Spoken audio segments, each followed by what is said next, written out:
everybody. Hi, friends. Well, from beautiful Salt Lake City, Utah. It's Thank God I'm Atheist, A podcast exploring religion and politics and current events from two atheists just trying to survive in these United States. Not for long. It won't be. No, don't worry. We'll be changing the name of the country. It'll be something entirely different. So, but anyway, but coming up on the show. No, say your name. Oh, I'm Frank Feldman. And I'm Dan Beecher. You can't distract me so much like that, Dan. Coming up on the show, we're going to be talking about the prayer that shook the nation. Dan. I mean, it wasn't a prayer. It was at a prayer service, but it was more of a sermon or a lecture. I thought she included this in a prayer. Oh, maybe. I don't know. Anyway, Marianne. She was not talking to God. She was staring directly at and talking to the man who's Donald Trump. Yes. Going to ruin our Marianne country. Buddy. I like to call her Buddy. She's my buddy. I don't know how to pronounce her name, but I prefer Buddy. Yeah, the Washington, D.C. Episcopal Diocese, something or other. The National Cathedral. At the National Cathedral, yeah. So anyway, she spoke some truth to power. It rocked the conservatives of this country. She said, "Be merciful," and all the conservatives were like, "Fuck you! We will not be merciful." How dare you say that? How dare you? But that's not what we're going to be talking about. No, we've got a different take. We have the TGIA take coming up for you on the second half of the show. Yeah. But first, there's some things that happen in the world, Dan. Some news. Many. And let me find the one that is the least depressing to start. Oh, good idea. Well, okay. I don't know. They're all bad. Donald Depressing Trump is kind of our brand now here in these United States. It's what we got. Unfortunately, the name Trump is going to be coming up a lot in the next 4 years. So brace yourselves, everybody. So there's a policy, sort of a Biden era policy that started way before Biden. It was more of an Obama era policy, but Biden expanded it. And that was the idea of having immigration raids take place or not take place, I guess, in sort of these sensitive locations, such as churches, hospitals, schools, so forth and so on. Well, in Trump's eagerness to get all of the immigrants, and literally all of them, out. Yeah. He's saying that ICE, that's the Immigration and Customs Enforcement agency, I guess, that their agents no longer have to have their superiors' approval before arresting people at these sensitive locations. And Biden, the thing that Biden did is he expanded it to include places like playgrounds, homeless shelters, emergency response centers, and domestic violence shelters. Right. These were also sensitive locations and should be off limits. And also that there were certain sort of events like weddings and parades, I guess. Parades are sensitive. I'm going to listen. Unless the person posed an immediate threat, or if they're, again, the higher ups sort of deemed it necessary that this had to happen right now. But the agents just couldn't do it on their own. Well, now the agents are basically being told just go round everybody up, no matter where they're at. And the problem with a place like a homeless shelter, you want people who are unhoused, especially when it's like cold and but in general, you want people to seek housing. You want people to be sheltered. You want people to be safe, right? And that's just the humanitarian thing to do, right? We don't do that anymore. And then if this person does, for legitimate reasons, need to be deported, then there are other moments, right? But they want to be making this as easy as possible. Well, Well, to most of these places, I say they should probably still be considered sensitive, but I'm glad to see that churches are not receiving any sort of special. Like, my reaction to the whole church thing is like, well, about fucking time. Even though the reasons why are totally fucked up, right? Oh, and Frank's agreeing with the Trump administration. No, everybody, I mean, Frank's a Trumpite now. I don't, and I think that this whole this is bound to be a humanitarian disaster. I'll tell you. Okay, true. It already is a humanitarian disaster. It will only get worse. But I'll tell you this: the prank possibilities are skyrocketing, including but not limited to ruining your ex's marriage, wedding, by calling in ICE, by saying that you know that there are going to be certain aliens there. That'll be funny. Definitely do that. Dan. Dan. Definitely don't do it if there are any actual people there who might be deported. But Dan. No, don't do this, people. Don't do that. Don't do that. That's awful. Joke. No, it's a joke. We joke here on this show, people. But this whole thing that churches are on this list, that's what I want to get to. Like, yeah, there's nothing about this that I approve of, but the fact that the churches were put on the list to begin with is that is a bit of a problem. Like, time-honored tradition of sanctuary.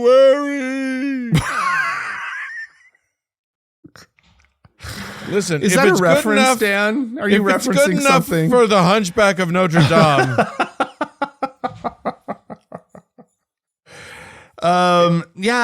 If Alexander Dumas believes in it, then who are we to argue? Is that who wrote the Hunchback of Notre Dame? I have no idea, Dan. I have no idea. I don't know. But anyway, that's the part of this that I would want us to have a discussion about if we were going to have a real discussion about this, which is, I mean, come on, right? Like, yeah, the ways in which we end up treating churches so fucking specially and with kid gloves, right, in this country and in the world in general, right? Whether it's churches or whatever house of worship, like it's just, it's annoying, just infuriating, right? But you know what though? I will say this: how is that churches lived up to their actual creed? If like the idea of a church was to be here's the thing: I will grant them that they do community well, and that they do there are lots of things that they do well, and if they did all of the things well that they're supposed to, then maybe it would make sense to me. Right. For them to be one of these sensitive places. So special. Yeah, but like, I get hospitals, right? People need to be able to feel safe going to get medical care, especially emergency medical care, right? But all medical care, right?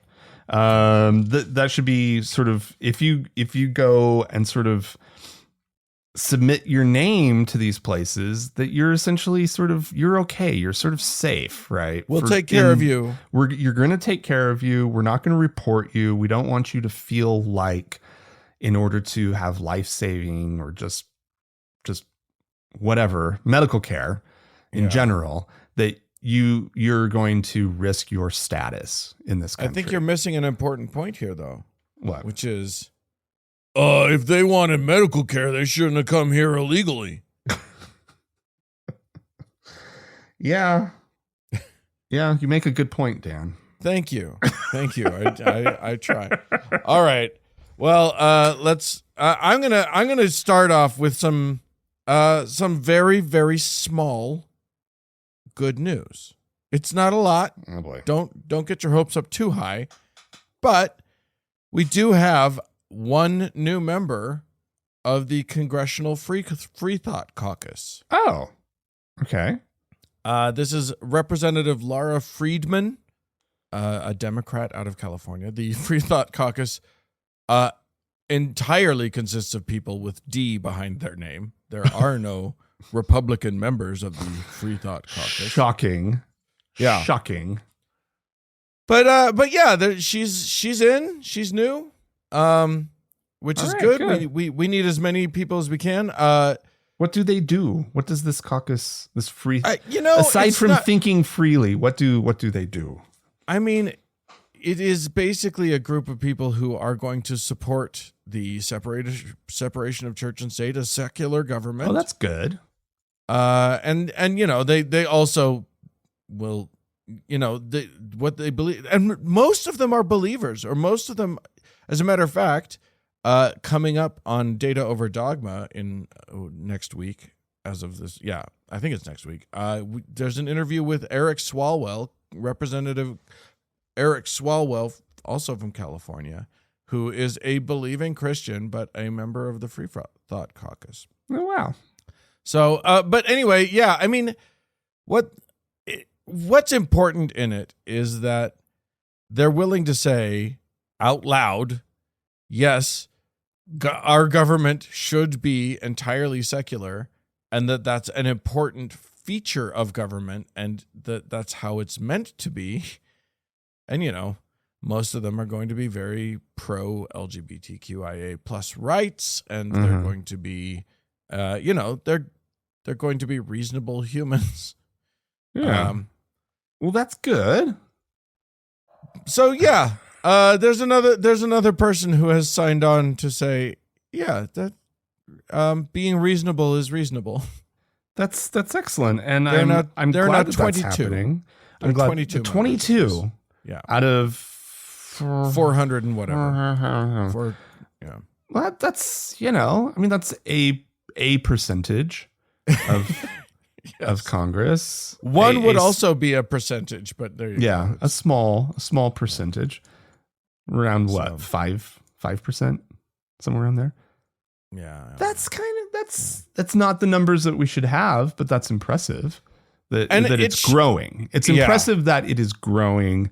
Well, and it needs to continue to grow. And what's important is that these people are willing to say this, even in this climate where it can put them at some risk. But there's one guy from Texas. There's one person from Florida. A Tennessee representative. So that's good. Yeah, but I mean, they're probably they're almost certainly they're coming in very from safe districts. Absolutely. Right. These are not people who are struggling to find votes. No.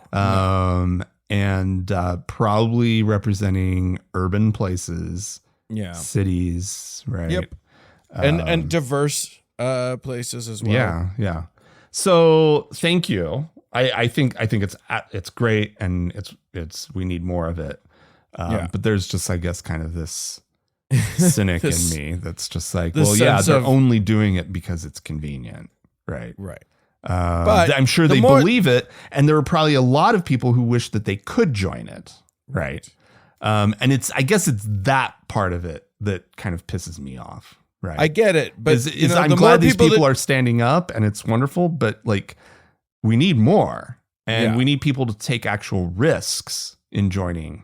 But the way that you get more is by you start. You know what I mean? Yeah. And these are people who are willing to start it off, who are getting the ball rolling, as it were. You just caught me in a bad mood, is all, Dan. Oh. That's all. That's all that's I think I caught all of us in a bad mood. I feel like, have you been alive this week? Yeah, we're in a bad fucking mood. All right. Well, here's something that will not cheer you up. Oh, good. Thank God. I didn't want to be cheered up anyway. We've talked about this case on the show as it was making its way through the hellhole that is known as Oklahoma. I'm from Oklahoma. I spent a good part of my childhood in Oklahoma. And my family's all still there. So I can shit on Oklahoma. You know what? Because I know what I'm talking about at all, and I can shit on them plenty. You've been, which is more than most people who shit on Oklahoma. That's true. Anyway, but I also give them permission to shit. Anybody can shit on Oklahoma. Right. Okay. Please. Good. Nice. Well done. Yeah. So there was the whole case of the Catholic charter school, online charter school that the State Board of Charter Schools, whatever it was, approved back in a couple years ago. Yeah. And which was bad because charter schools are technically public schools. Yeah. They receive public funding. And this article definitely points that out, that under Oklahoma law, charter schools are clearly defined as public schools. And I think that's probably true for most places, but they're definitely pointing out that in the case of this situation, it is clear what a charter school is. But anyway, I think the basic understanding is that charter schools are sort of stand-ins for your typical public schools. They sort of have their own sort of specific educational mission, but they are receiving funds from the local school districts or maybe a state set up somehow in order to operate. And so, this board approved it. But then a group of concerned parents and folks in Oklahoma got together and sued the state over this. And it went to the Oklahoma State Supreme Court, where in a 7-1 vote agreed that this was tax dollars going to a religious organization, a religious school, and that was wrong, right? Right. That this violated the establishment clause of the Constitution, which is that you can't have a state funded church, right, in the United States. No, it's just you can't. No government funds can go to a church, right? Right. And the other thing is, even though we give them tax breaks, so let's not go down that road. And if I recall correctly, this wasn't just about the U.S. the U.S. Constitution. This was against the Oklahoma Constitution. Yeah, that's true. Yeah, no, you're right. You're right to point that out. Anyway, so it is now being taken up by the U.S. Supreme Court. That's the news, which is the problem. What? This is the bad news. Oh my God, no! The Oklahoma Supreme settled. Court. This was done. Yeah, the Oklahoma Supreme Court got it right. Absolutely 100% shock. Yeah. They got it right. Yeah. And now it's going to, and the thing about the U.S. Supreme Court that's always good to remind people in these things is they don't have, they choose to take up cases. Yeah. Right. This means so that there's they are interest in hearing these arguments as to why government should be sending money to religious charter schools. This was not a federal case. They should not be. It is really bad news that they are meddling in this, because that is a clear sign that they are ready to just gut the church-state separation entirely. Yeah, we've got actual truly religious people on the Supreme Court. We have very conservative people on the Supreme Court, and I mean, I don't know how this is going to go. Right. It's nut jobs all the way down. Like, this is bad. But what is their justification going to be? Right. If they decide that this is okay, how can they possibly say that they have do their, literal readings of the Constitution or whatever it is that they say, right? The originalist stuff. The originalist crap, right? What was the original intent? What could possibly be the original intent of this? I'm sure they have some argument. They've contorted themselves in some way. Oh yeah, in order to have one. They've got David Barton waiting in the wings to tell them why we now know, even though no one's ever believed this before, but now we know for sure that what Thomas Jefferson meant was, we love giving money to religion. Only if it's Christian, though. Right. Well, that's the question that I want to put to these fuckers is, what if this was a madrasa? What if this was an online madrasa charter school, right? Right. That was wanting public funds Well, if it was charter school, it would be getting public funds, right? What if yeshiva? What if that was the scenario? Yeah. Yeah. Like, well, madrasa is far more scary than yeshiva. I mean, that's still true. Obviously would have some problems with a yeshiva, but like a madrasa is scary, Dan. Right. And so like I just want to know, like, are they really open to that? Because they're saying that this is a religious freedom case. Of course. That's what they should be free. That this school should be free to exist because they have religious freedom. Yeah. Right. And it's like, well, I thought. And the other thing is, no one's saying people have religious freedom. Right. Right. Like, well, and your church has a right to exist. Yeah. But it doesn't, they just don't have to fund it. The state doesn't. Yeah. Oh my God. Anyway. Okay. Bad things are happening.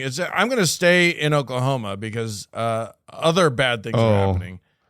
Great. Thanks, Dan. In Oklahoma, which they've actually tried this before.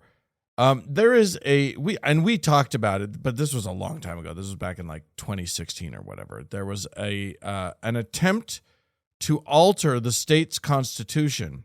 So there's a part of the Constitution called the Blaine Amendment or a Blaine Amendment that is basically it's what we're talking about. It forbids the use of public money for religion. Like there shouldn't need to be this, but because the Constitution of our country supersedes the Constitution of any given state, and our country's Constitution is pretty clear about this, but they had this amendment on there.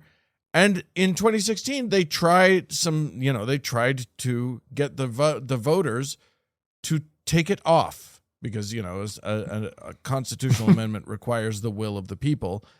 And they voted it down. 57% of Oklahomans were like, no, that sounds like a bad idea, which is pretty great. They do know, however, that the landscape has changed since 2016, and things have gotten crazier and more doofusy, and just it's worse. It's bad. So, state senator and guy who looks like the ghost of a zombie, Dana Prieto, has decided that he is going to try again, and he's doing it a sneakier way, though.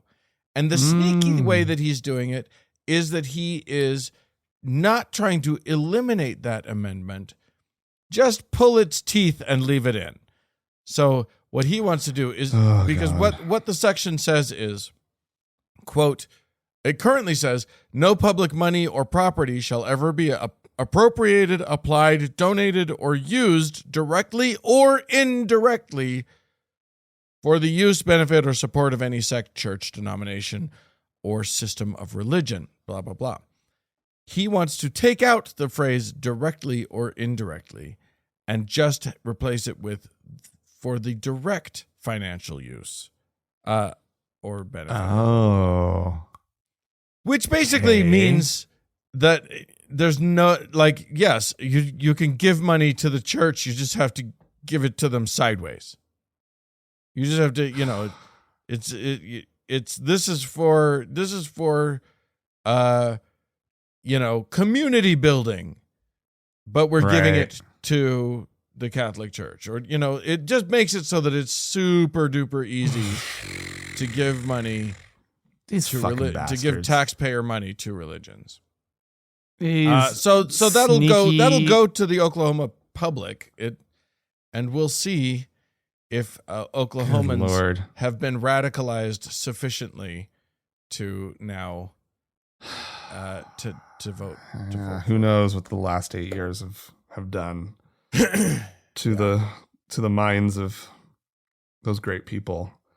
I mean, our whole country, our collective brain power has now been turned to oatmeal, so I don't hold out a lot of hope.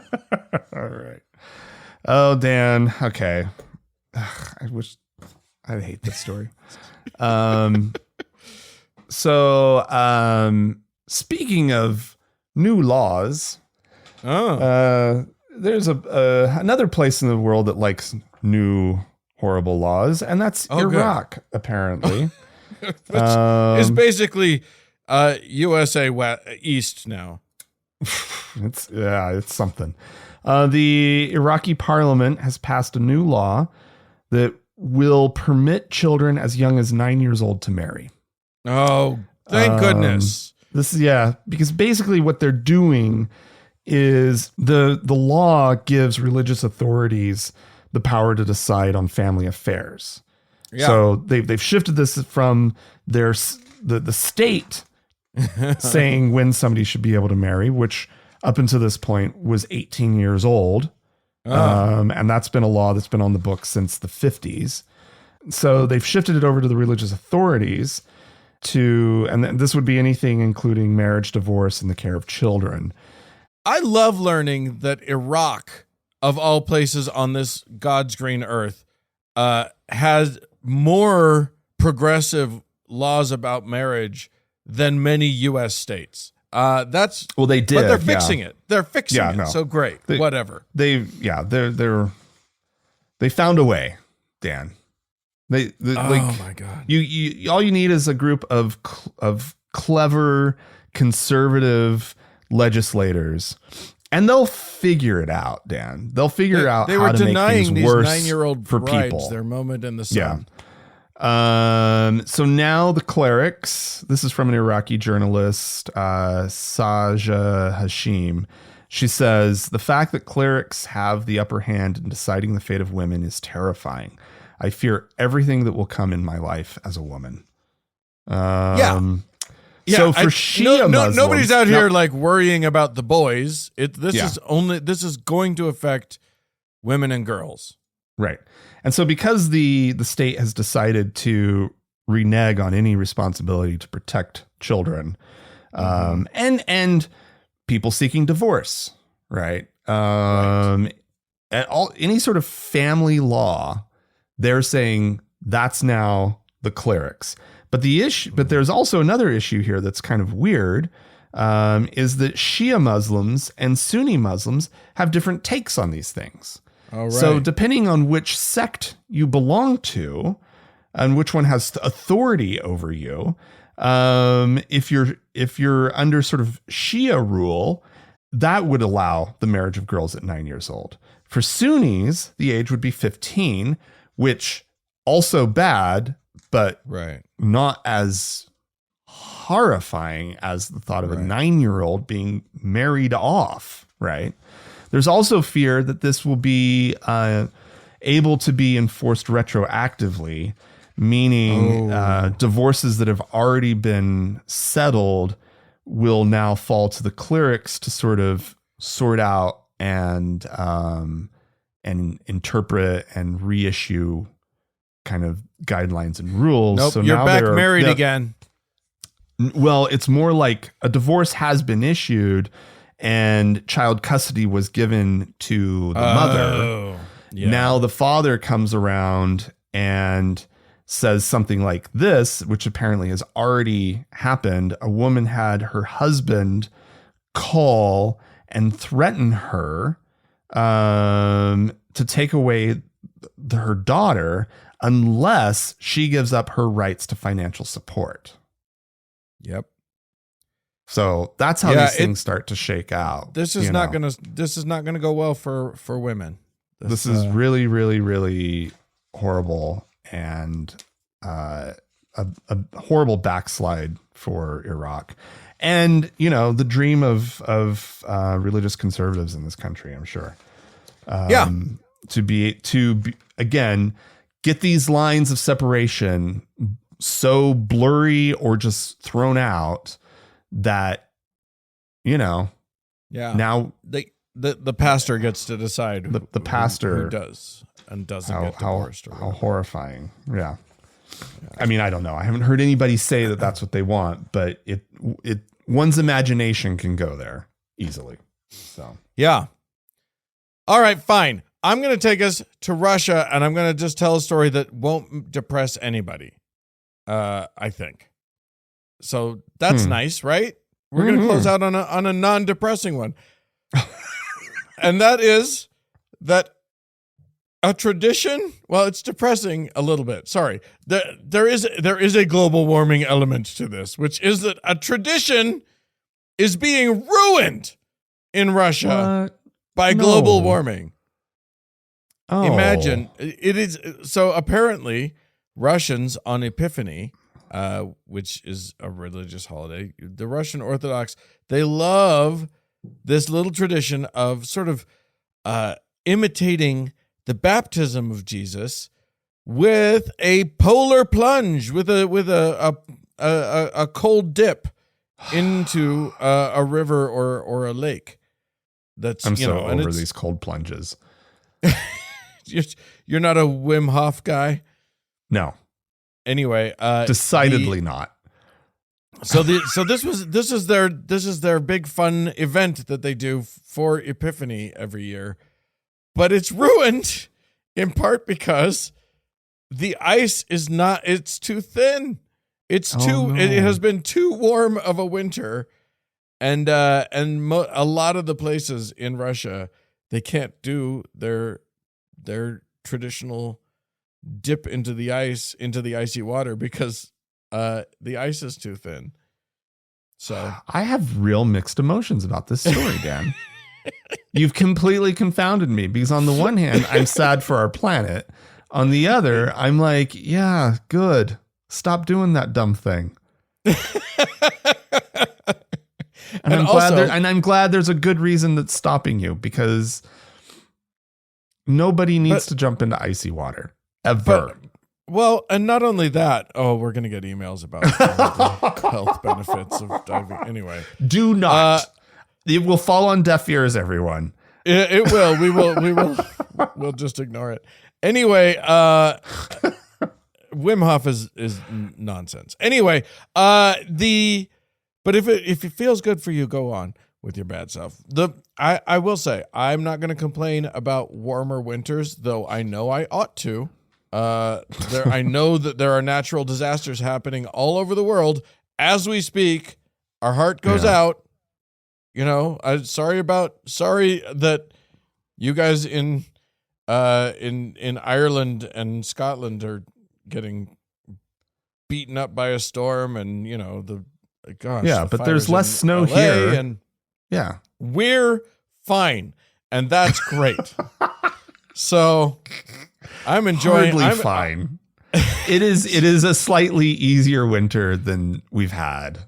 In the past. It is so much easier. Do you know how little shoveling has to go on these days? Oh, that's true. I haven't been in a living situation where I've had to shovel in a very long time. But yeah.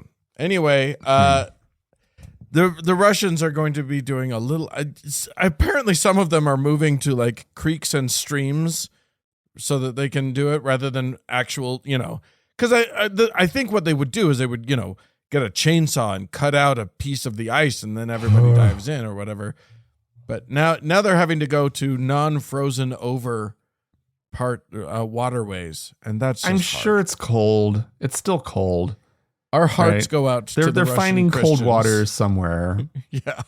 Right? Like it's not like global warming has like ended, winter up there. No. Nope.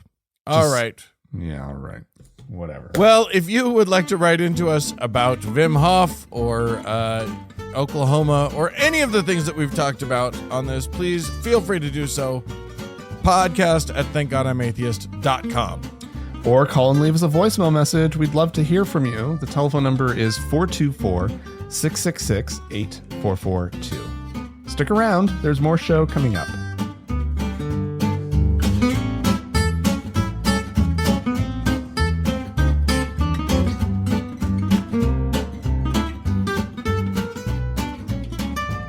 Well, Frank, we have been corresponded with, and I'm going to now read some of that correspondence. Joe in Alaska wrote in to say, "Hey, Frank and Dan,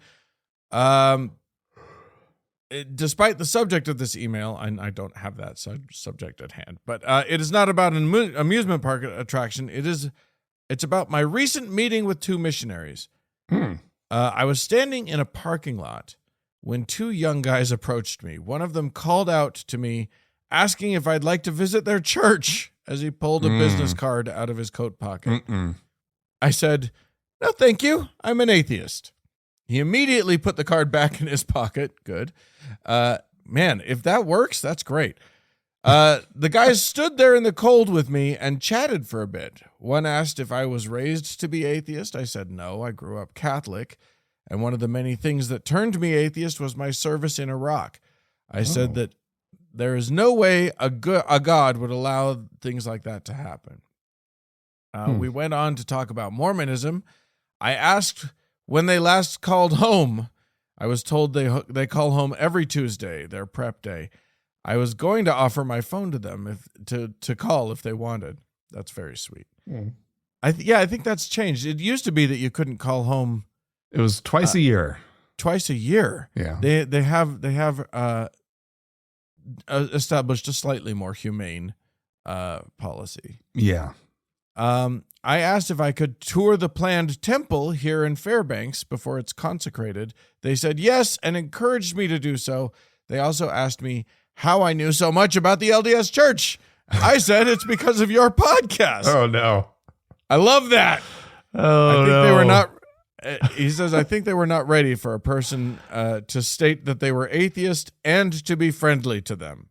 Oh, I felt that it that's actually nice. became a positive experience. Yeah, okay. Cool. Yeah. I'm glad you handled it that way, actually. Yeah, I think that's great. Being friendly is the best way to befuddle the minds of the religious. Being kind and good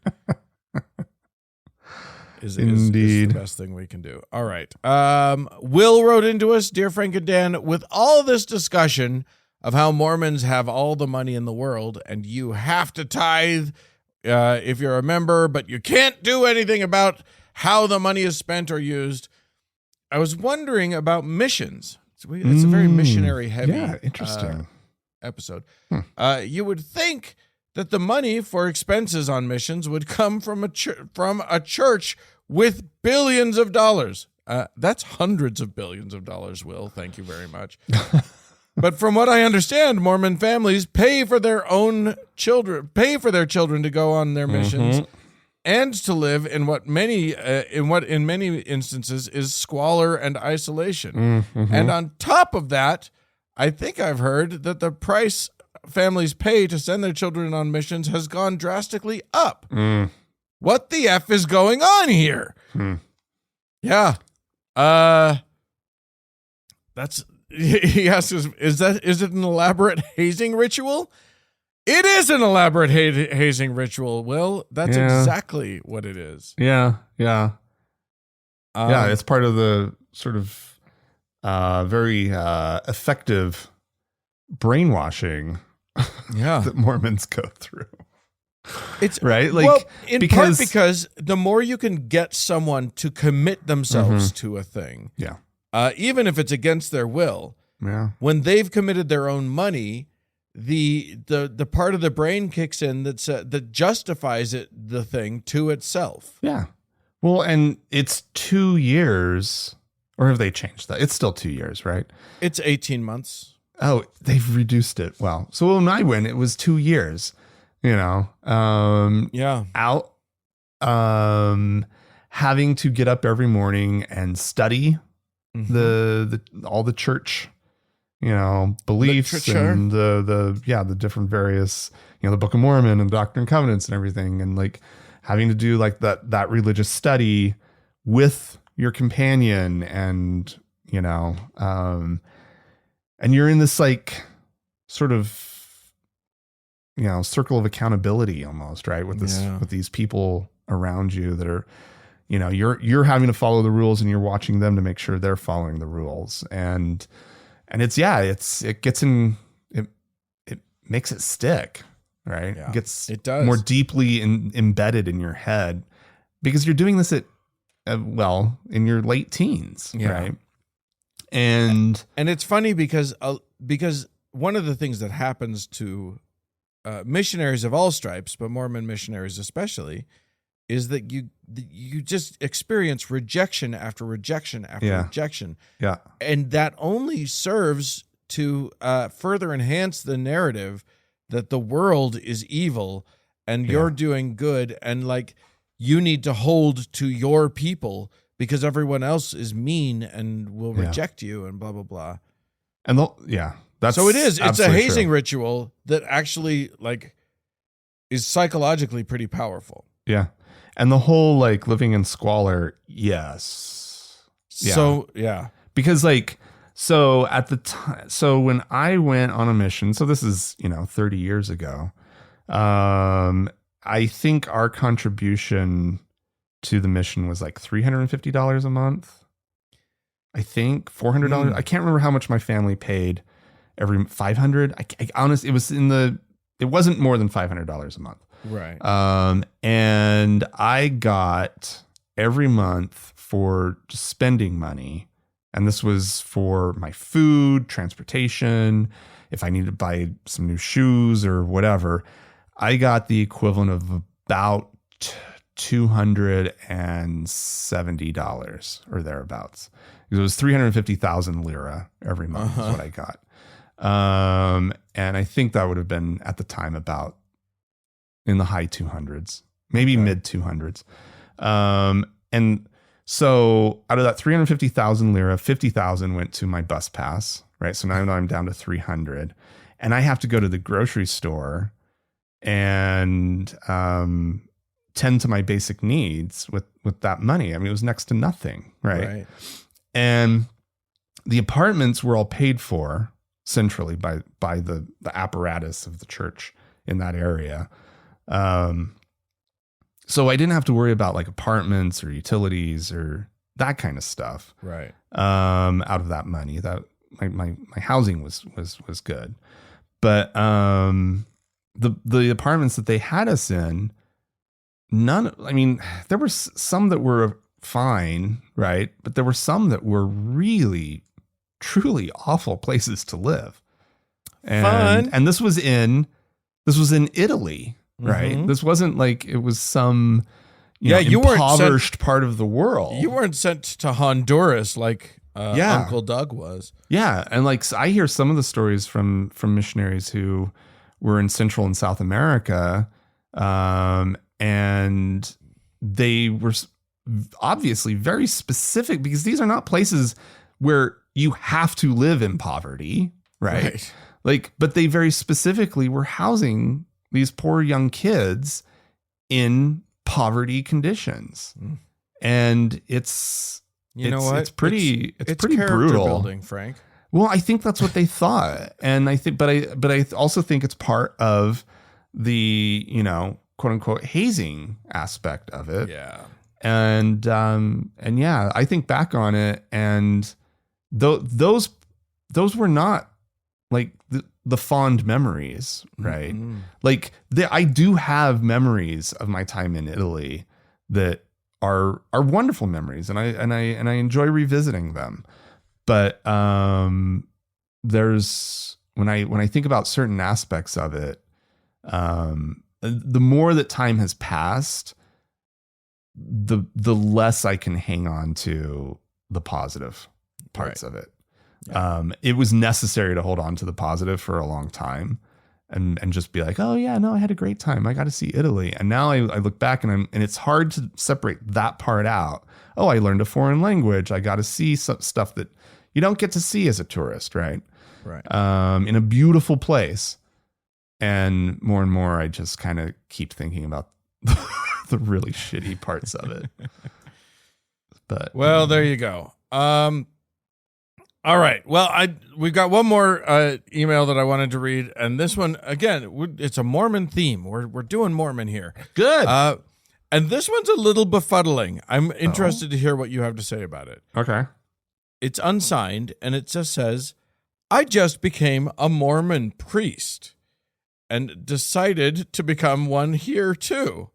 I'm also considering joining the Satanic Temple and having 3 priesthoods. I was just wondering if your guys' priesthood gives me different magic powers than what the Mormons have given me. Love your show and continue doing what you're doing. This is what keeps me from screaming during church. Oh, Wow. Okay, to be clear, everybody, for those of you who haven't been listening to our show for long enough to know this, a Mormon priest is not an important person in the Mormon church. That is a 16-year-old boy. A 16-year-old boy.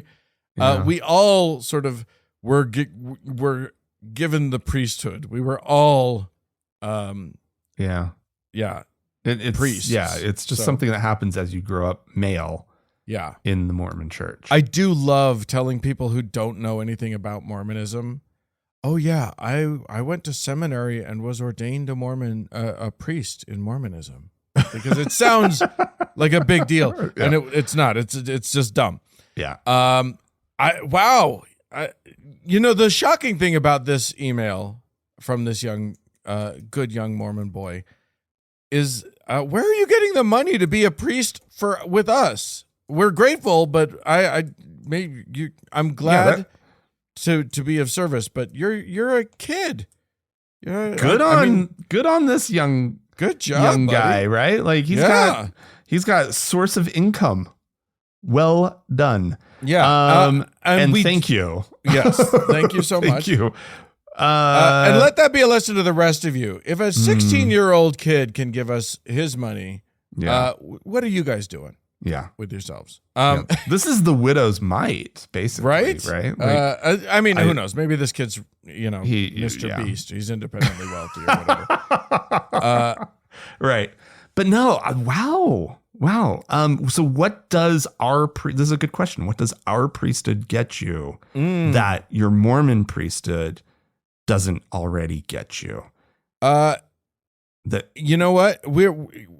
I'm gonna add some magic powers to our priesthood that your Mormon priesthood will not have. That includes, because Mormon priesthood, you're told that you have like extra sort of discernment, let's see, what else do you get when you can baptize people when you're a priest. Oh yeah, I forgot about that. I'm trying to think what, like, you can bless the sacrament. Here's the thing. Yeah. I'm going to say that we're going to grant you all of those things, and you can raise the dead in really important moments. With our priesthood. Yeah. You can Hulk out. You can like all of the things that the Incredible Hulk can do. You can now do. Wait. The final say is not yours as to whether or not you'll actually be able to do this. You pray for that power, and if it is granted to you by the important people, which is us, really, Frank, then you'll be able to do that. So it's just like Mormon priesthood in that you can't actually access any of the powers that they say you have. Right. But you have them. You can bless the sacrament. Yes. You get that power to say that. And we should have something equivalent, something that you actually can do, Dan. Right. You can. What is something? Consecrate restaurant meals. Oh, yeah, okay. To be especially good for everybody. Well done. All right. Yeah. Speaking of those powers and of the magic that we bestow on people, how can folks who might enjoy our podcast and might be willing to take up the banner and give us a little bit of their hard-earned cash, how would they go about doing that? Well, they can go to our website, thankgodimatheist.com/donate. And there's options. There's if you want to sign up on PayPal and have a one-time or recurring, you can do that over there. With the caveat that over on Patreon, if you become a supporter of the show on Patreon, there are rewards like the Frank and Dan Diaries, right? Indeed, that become available to you. So that's over on Patreon. That's bonus content every week coming at you. Yep. And we have some people to thank, Dan. Some people who did good. just this They did the whole thing, and we have a new deacon by the name of Richard, and he has a longer name than that, but I'm just going to thank Richard. Oh, not because I don't want to say your middle name, Richard, but if I say your middle name, I have to say your last name, and then I just totally outed you, and we don't do that. And then we have a new priest by the name of Colin. Mm-hmm. And then we have somebody who edited their membership. They increased it from the teacher level to the elder level. So we have a new elder this week by the name of Michael. Well, thank you all so much. I honestly, we can't tell you how much we appreciate your support. It's the only way that we get paid at all on the show. As you know, we don't run ads. So this is it. That's how we keep it going, and we greatly appreciate it. We also, Dan, have our top donor to thank, our Lord and Savior, Davis. More show coming up.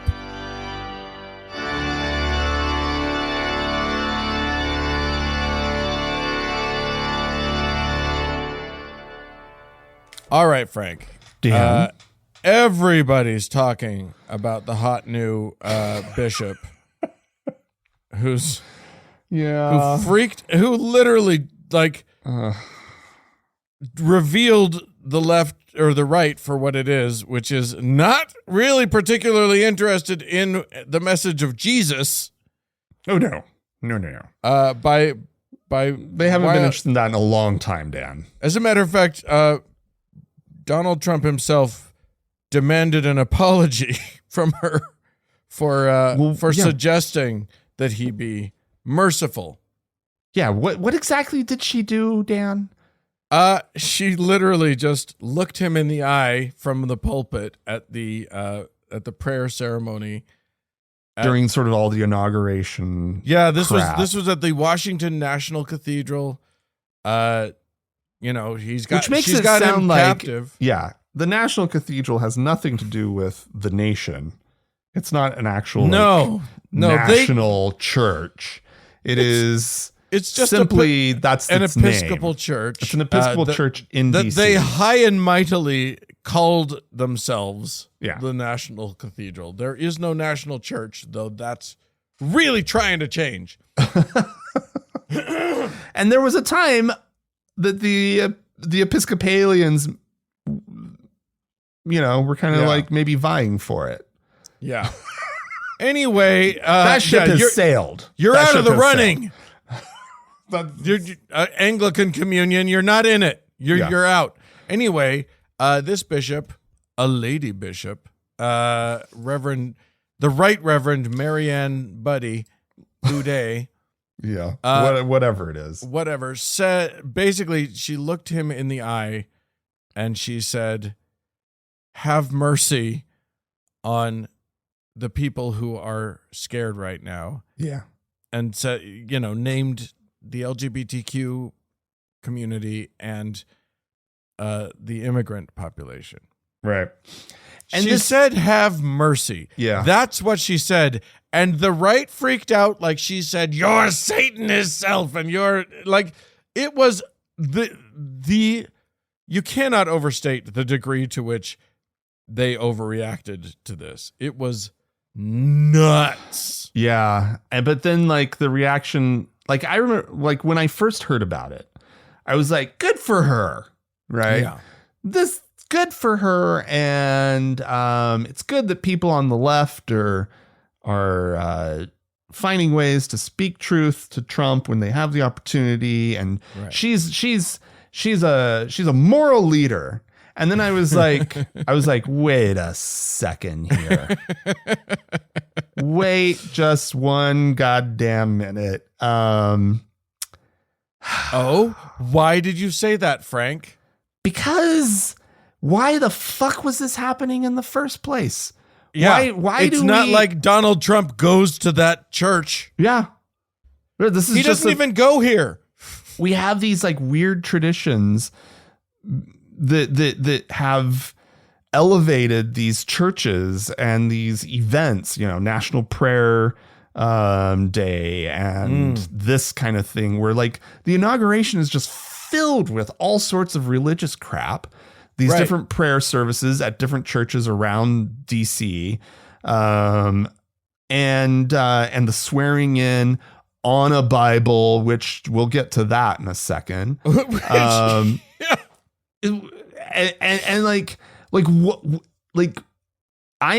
I'm done with it. Like, I have like just accepted it as sort of the white noise of American that exists mixed in with American democracy. This religious white noise that we've become so accustomed to, and we need to be calling it out every single time that this stuff continues to happen, because it's bullshit.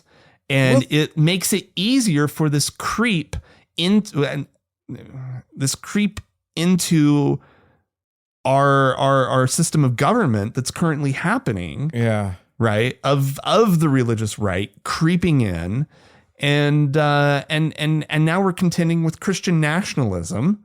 Right. Right. Actually becoming a legitimate thing in this country, not just a weird fringe thing. Right. That was an aha moment for me, was realizing that even though, like, I'm sure that I would align with Bishop Booty on many, many issues, most issues probably. Yeah. What she still did was basically participate in Christian nationalism by upholding this tradition. Yeah. She basically continued the problem, which is that now the Christian nationalists can continue to say, this is a Christian country, we have Christian values, all of our traditions are steeped in Christianity, blah blah blah blah blah. She should have, I mean, if she doesn't, I am convinced that this woman does not want this to be a Christian nationalist country. Right. And I wanted to get to that, which is, I don't think that a Christian prayer service is necessarily a Christian nationalist event. Right. No. Like, that is not what we're talking about. But it is sort of this, it exists in this weird way of, am I wrong in sort of legitimizing this? Like, if, like, we've already accepted all these different ways that, like, that Christianity coexists with our government, right? Yeah. That like, it's not that far of a step for the Christian nationalists to come in and make it legitimate. How much legal. Bigger of an impact would she have had if she had said, no, we're not doing it? If instead of saying, I'm going to speak truth to power, a power that is going to sort of blithely roll its eyes at your grand statement, as J.D. Vance very visibly did. Yeah.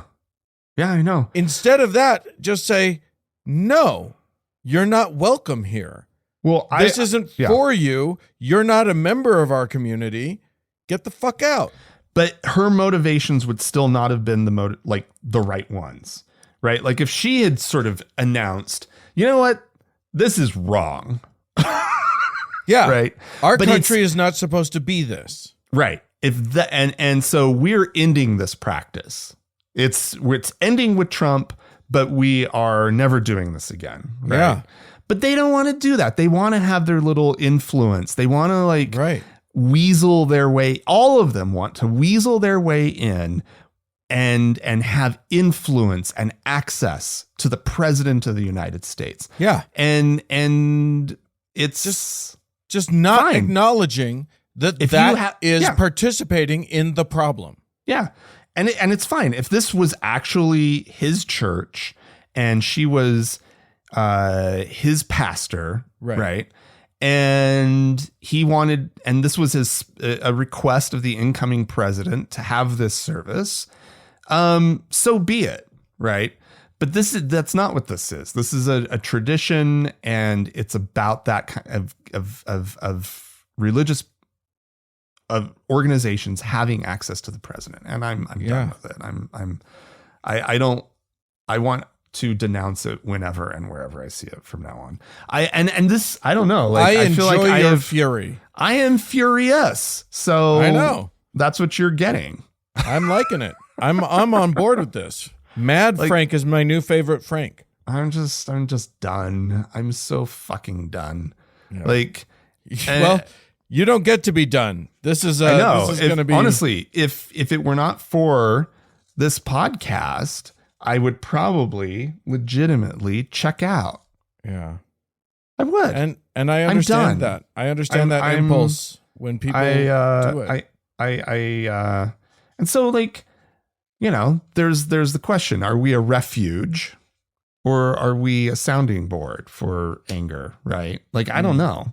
I don't know what we are, but we're whatever we want to be, and we shift.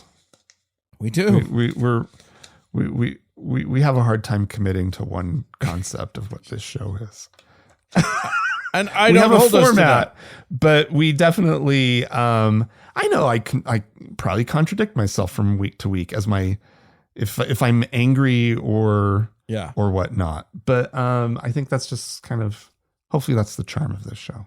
Humans gonna human. We're being human. We're doing the human thing. Right now I'm pissed off, and I'm not promising consistency. We're mad as hell, and we're not gonna take it anymore. All right, well, friends, we're gonna wrap it up there. If you would like to chime in on this, or on Frank's anger, or on prayer services as part of inaugurations, etc., feel free to do so. Write into us, podcast at thankgodimatheist.com. Or call and leave us a voicemail message. We'd love to hear from you.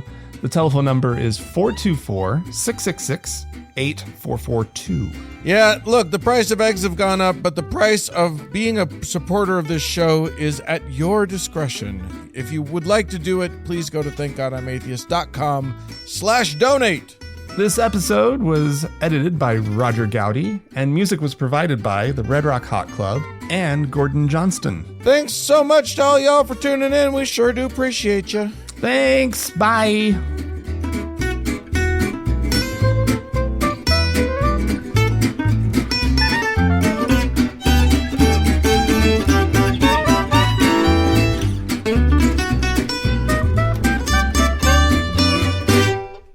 Thank God I'm Atheist is a production of TGIA Media, LLC, copyright 2024, all rights reserved.